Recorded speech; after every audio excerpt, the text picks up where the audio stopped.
países extintos. Eu fiz muitos vídeos onde falo sobre países que não existem mais, eu talvez até tenha mencionado alguns que eu virei aqui, mas nunca fiz isso em relação a uma região específica, país atual. E é isso que vamos fazer neste vídeo, entendendo quais países costumavam existir na área onde os Estados Unidos estão agora, por que foram criados e por que foram eventualmente destruídos. Se o vídeo for bem, posso fazer isso para outros países. Também havia pelo menos 12 a 13 países que costumavam existir no território atual dos Estados Unidos. Alguns foram incorporados como estados, outros tomados e destruídos, eram de nações nativas, colonizadores, e alguns foram tentativas sérias de estabelecer nações soberanas, enquanto outros duraram meses como consequência de eventos históricos. Então vamos primeiro listar quais foram esses países temporários.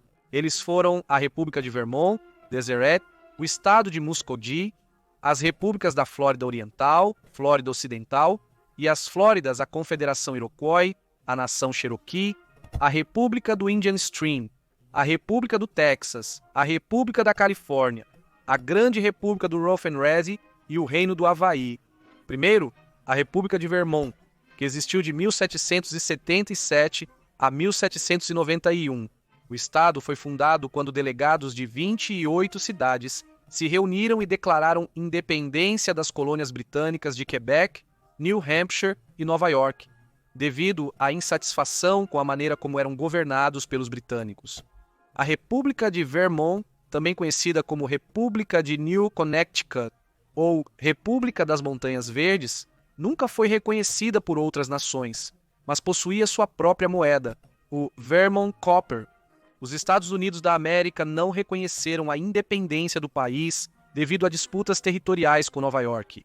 Eles tentaram se juntar ao Quebec, o que os britânicos aceitaram e estavam dispostos a recompensar generosamente. Porém, quando os britânicos começaram a perder para os Estados Unidos da América na Guerra Revolucionária Americana, encerraram as negociações e iniciaram com os americanos para se juntar à União. De fato, eles estavam muito próximos da Revolução Americana.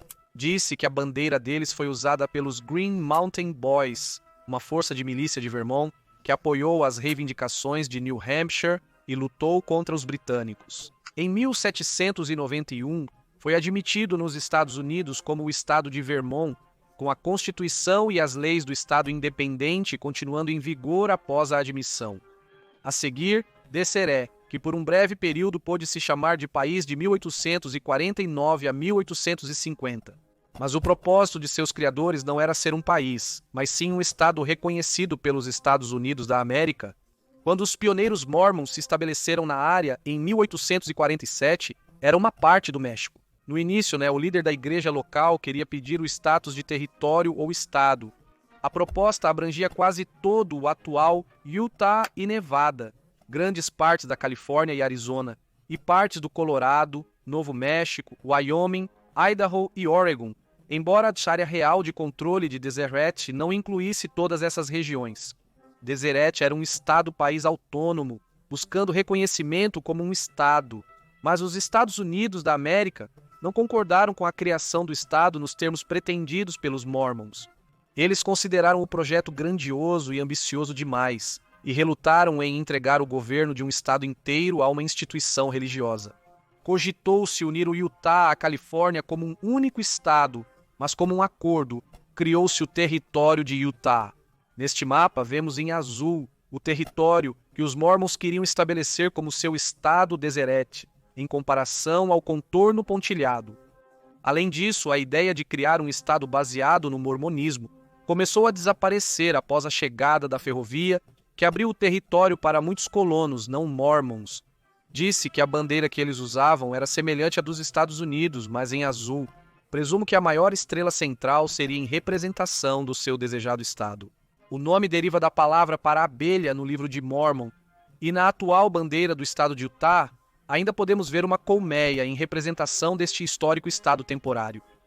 Voltando ao vídeo, Muskogee existiu por um curto período de 4 anos, de 1799 a 1803. O estado de Muskogee era uma nação soberana proclamada localizada na Flórida, fundada em 1799 e liderada por William Augustus Bowes, um veterano lealista da Guerra Revolucionária Americana que lutou ao lado dos britânicos e depois viveu entre os Muskogee e imaginou unir os nativos americanos do Sudeste em uma única nação que poderia resistir à expansão dos Estados Unidos e permanecer um aliado próximo aos britânicos. Ele imaginou seu estado como eventualmente crescendo para englobar outras tribos como os Cherokee, os Creeks Superior e Inferior, os Choctaw e os Chickasaw, em partes do atual Geórgia e Alabama.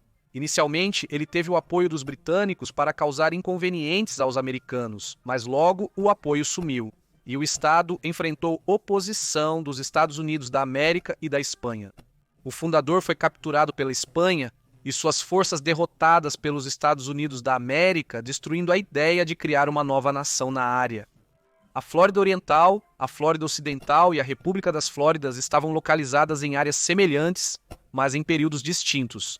A Flórida Ocidental foi uma república de curta duração na região ocidental da Flórida Ocidental Espanhola por cerca de 2 meses e meio, em 1810. O território foi governado por franceses, espanhóis e britânicos, mudando de mãos várias vezes. Os americanos argumentavam que o território estava incluído na compra da Louisiana, enquanto os espanhóis discordavam, alegando tê-lo recuperado dos franceses antes disso. No início do século XIX, muitos americanos, principalmente especuladores de terras, migraram para a Flórida Ocidental, esperando lucrar caso o território se juntasse aos Estados Unidos da América. Assim, houve uma revolta que derrubou o controle espanhol, embora o mercado imobiliário fosse apenas um dos motivos da insatisfação com o domínio espanhol. Apesar do apoio, havia divergências entre facções pró-Espanha, pró-Estados Unidos da América e pró-independência. Os Estados Unidos da América não reconheceram a independência da Flórida Ocidental. O presidente James Madison proclamou que os Estados Unidos da América deveriam tomá-la, alegando que fazia parte da compra da Louisiana, o que acabou acontecendo, encerrando as perspectivas de uma nação independente. A Flórida Oriental existia em 1812. A República da Flórida Oriental foi uma república declarada por rebeldes, principalmente da Geórgia, contra o domínio espanhol na Flórida Oriental. Na verdade, parece que eles não desejavam independência ou Estado, apenas anexação total pelos Estados Unidos da América, possivelmente como parte da própria Geórgia. Inicialmente, eles estavam sob uma missão do presidente James Madison, que queria adquirir a Flórida Oriental diplomaticamente. Contudo, muitos dos que assumiram a missão recusaram-se e prosseguiram com a rebelião, contrariando os desejos do presidente americano. A bandeira deles era branca, com um soldado azul carregando uma baioneta. Abaixo dele estava o lema em latim: Salus Populi Lex Suprema, a segurança do povo, a lei suprema. Mas enquanto os Estados Unidos da América queriam a Flórida, eles não a queriam assim. Assim, os insurgentes georgianos foram derrotados pelo exército dos Estados Unidos da América, que devolveu o território à Espanha. Contudo, eles finalmente obtiveram a Flórida, que se integrou à União em 1845. A República das Flóridas foi outro país de curta duração na área de junho a dezembro de 1817, para estabelecer uma Flórida independente, na época ainda um território espanhol. O uso do plural referia-se à inclusão da Flórida Oriental e Ocidental, que estavam separadas na época. Liderado por Gregor MacGregor, um aventureiro militar escocês, que alguns dizem ter sido comissionado por Simão Bolívar, líder de revoltas das colônias espanholas na América, para capturar a Flórida da Espanha. Mas a única área que eles já conquistaram foi a Ilha Amélia, erguendo a bandeira da Cruz Verde sobre o forte espanhol San Carlos. Enquanto se rebelavam contra os espanhóis, eram os Estados Unidos da América que os derrotou, temendo que fossem um perigo. Assim, o presidente Monroe deu ordens aos Estados Unidos da América, Marinha, para dar um fim nisso. Então é a Confederação Iroquois. Estima-se que a Confederação Iroquois foi fundada pelo Grande Pacificador entre 1450 e 1660, unindo 5 nações distintas na região dos Grandes Lagos do Sul. Não havia uma identidade nacional principal, pois cada território tinha, por exemplo, sua própria língua, mas compartilhavam uma identidade nativa comum. Uma confederação de 5 tribos que se uniram formando uma nação. De leste a oeste, a liga era composta pelas nações Mohawk, Oneida, Onondaga, Cayuga e Sêneca. Em 1722, os Tuscarora se juntaram, e a confederação passou a ser conhecida como as Seis Nações. Colonos franceses, holandeses e ingleses perceberam que era necessário ganhar o favor dos Iroquois, que ocupavam uma grande área a oeste das colônias. Eles eram importantes, poderosos e, portanto, reconhecidos como tal. Os Iroquois permaneceram um grande país nativo americano, politicamente unido até a Revolução Americana. Nesse momento, eles se dividiram. Os Oneida e os Tuscarora aliaram-se aos americanos, enquanto outras nações, como os Mohawk, lutaram ao lado dos britânicos. Após a vitória dos Estados Unidos da América, os britânicos cederam o território Iroquois sem consultá-los, forçando muitos a abandonar suas terras e se mudar para o Canadá. O país foi destruído e suas terras passaram a fazer parte dos Estados Unidos recém-independentes. Outro país nativo era a nação Cherokee de 1794 a 1907. Era um governo tribal autônomo, legal e reconhecido na América do Norte. Durante o final do século XX, os Cherokee se reorganizaram e instituíram um governo com jurisdição soberana. Não há muitas informações sobre como ou por que este estado específico foi estabelecido por eles. Foi desmantelado após seus direitos de terra serem extintos antes da admissão de Oklahoma como estado, e estava localizado nesta área, como mostra o mapa. No fim do século XIX, o Congresso aprovou a Lei Dawes, visando promover a assimilação e acabar com os governos e reivindicações territoriais indígenas, preparando Oklahoma para se tornar um estado em 1907, passando por um legal que eu não sabia que existia, a República do Indian Stream, que existiu de 1832 a 1835. Era uma república não reconhecida na América do Norte ao longo da seção da fronteira que divide a atual província canadense de Quebec do estado americano de New Hampshire. Podemos vê-lo aqui neste mapa em verde.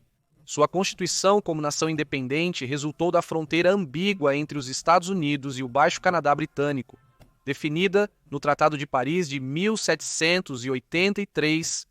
O tratado não especificou qual era a fronteira e, portanto, a área não estava definitivamente sob a jurisdição dos Estados Unidos ou do Canadá. Assim, as pessoas que viviam lá ficaram saturadas e cansadas da incerteza e, em certo ponto, decidiram se autogovernar até a resolução do problema. Sua declaração de independência dizia: as pessoas que habitam o território concordam mutuamente em se formarem um Estado livre, soberano e independente, até que possamos determinar a qual governo pertencemos adequadamente. Eventualmente, foi anexado por New Hampshire e, pelo que eu sei, não havia bandeira, pois realmente não havia identidade nacional para representar e a independência era apenas uma necessidade temporária dos moradores locais. Considerando duas repúblicas famosas e independentes, Texas e Califórnia, que se separaram do controle mexicano. O Texas foi independente de 1836 a 1846 por 10 anos, mais tempo que a maioria nesta lista, exceto os povos nativos. Antes da independência, o Texas pertencia ao México. Contudo, os colonos americanos eram maioria na região, superando em grande número os mexicanos. As tensões aumentaram com rumores de secessão e a crescente presença militar do Estado mexicano levou a uma escalada da situação. As hostilidades eclodiram em 1835 com a Batalha de Gonzales, e em 1836 a independência foi declarada e conquistada, apesar dos mexicanos nunca a terem reconhecido. A política interna da República estava dividida entre duas facções: os nacionalistas, que defendiam a independência do Texas, a expulsão dos nativos americanos e a expansão até o Pacífico, chegando a reivindicar a Califórnia, e seus oponentes, que defendiam a anexação aos Estados Unidos e a coexistência pacífica com os nativos quando possível. Estes conseguiram implementar seus planos, e em 1845 foi anexado pelos Estados Unidos da América. A primeira bandeira da República foi a bandeira Burnett, uma estrela dourada em campo azul, seguida pela adoção oficial da bandeira Lone Star em 1839. A República da Califórnia, também chamada de República da Bandeira do Urso, foi um estado separatista não reconhecido do México que, por 25 dias em 1846, controlou militarmente parte do que hoje é a Califórnia. Em junho de 1846, 33 imigrantes americanos na Alta Califórnia se rebelaram contra o governo mexicano.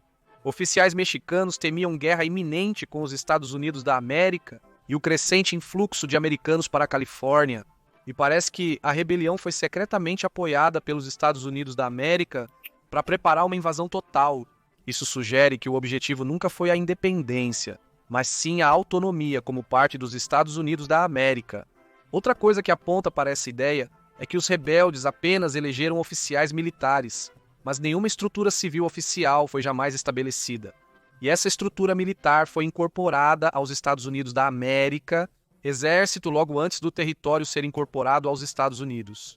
A bandeira deles exibia a silhueta de um urso pardo da Califórnia, conhecida como Bandeira do Urso, que posteriormente serviu de base para a bandeira oficial do estado da Califórnia, contendo ainda o texto República da Califórnia.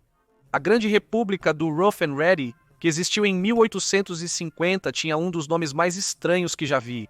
Era basicamente uma única cidade na Califórnia buscando independência. O nome deles vem de uma mineradora de Wisconsin que foi para a Califórnia durante a Corrida do Ouro. A empresa era conhecida como a Companhia Rough and Ready, nomeada em homenagem ao General Zachary Taylor, apelidado de Old Rough and Ready, que havia sido recentemente eleito o 12º presidente dos Estados Unidos da América. O líder da empresa, que serviu sob Taylor em uma guerra em 1832, nomeou-a em sua homenagem. A cidade declarou sua secessão da União como a Grande República de Rough and Ready em 7 de abril de 1850, principalmente para evitar impostos de mineração, mas votou para se reintegrar à União menos de 3 meses depois. A bandeira deles era simples, apenas um campo azul escuro com o nome escrito. E, por fim, o Reino do Havaí. O Reino Havaiano era um estado soberano localizado no arquipélago havaiano. Foi formado em 1795, quando o chefe guerreiro Kamehameha, o grande da ilha independente do Havaí, conquistou as ilhas independentes circundantes. O reino foi reconhecido pelas principais potências europeias e usou as bandeiras britânica e americana como inspiração para sua bandeira, que hoje é a bandeira do Havaí. O reino foi derrubado em 1893, principalmente pelo Comitê de Segurança, composto por residentes estrangeiros de origem americana, britânica e alemã. O Havaí foi uma república independente até os Estados Unidos da América o anexarem em 1898. Cerca de 100 anos depois, em 1993, os Estados Unidos da América pediram desculpas ao povo havaiano e reconheceram que a derrubada do reino contou com a participação ativa de agentes americanos, admitindo que o povo havaiano nunca renunciou diretamente à sua soberania através de qualquer voto. Mas a independência das ilhas já se foi há muito tempo e, pelo que eu sei, não há movimento para recuperá-la, como parece ser o caso para todos os que estão nesta lista. Esses foram alguns dos países que costumavam existir dentro do território onde atualmente estão localizados os Estados Unidos. Existiram outros países neste território que foram destruídos e por isso não existem mais? Deixe-me saber nos comentários, junto com quaisquer correções de erros que você possa ter notado, informações adicionais que você possa ter ou apenas sua opinião geral. Obrigado pelos 600 mil inscritos. Inscreva-se se ainda não o fez e nos vemos na próxima para mais conhecimento geral.